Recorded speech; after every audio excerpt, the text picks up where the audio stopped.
কথায় আছে, ফাগুনের আগুন লাগছে মনে, অর্থাৎ গরম লাগতেছে দুপুরে রুদ্রে।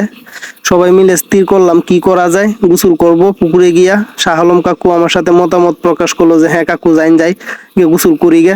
সাথে জুনাইদ তো আছেই, হের তো মনে করেন যে চিল্লায় আর রাখতাছে না। যাই হোক, আমাদের সাথে অ্যাড হইল রিয়ন, বাদল, প্রান্ত, নাদিম, আরো অনেকেই, প্রায় 15-20 জনের মতো হইয়া গেছে। পুকুরে পানি অবশ্য অনেকটা কম, তারপরে চেষ্টা করবো যতটুকু মজা নেওয়া যায়। যারা গ্রামে থাকেন তাদের শৈশবটা অবশ্যই এইভাবে কাটছে, তারা জানেন যে এইভাবে একসাথে গোসল করলে কিরকম মজা। অন্যরা অবশ্য বুঝবে না, যারা এরকম ভাবে গোসল করছেন না তারা বুঝবেন না। যারা আমাদের এই গোসল করা দেখে মনে মনে ভাবতেছেন যে এইভাবে গোসল করবেন, তাদের দাওয়াত রইল, আমাদের এখানে আসবেন, আমরা সবাই একসাথে মিলে গোসল করব।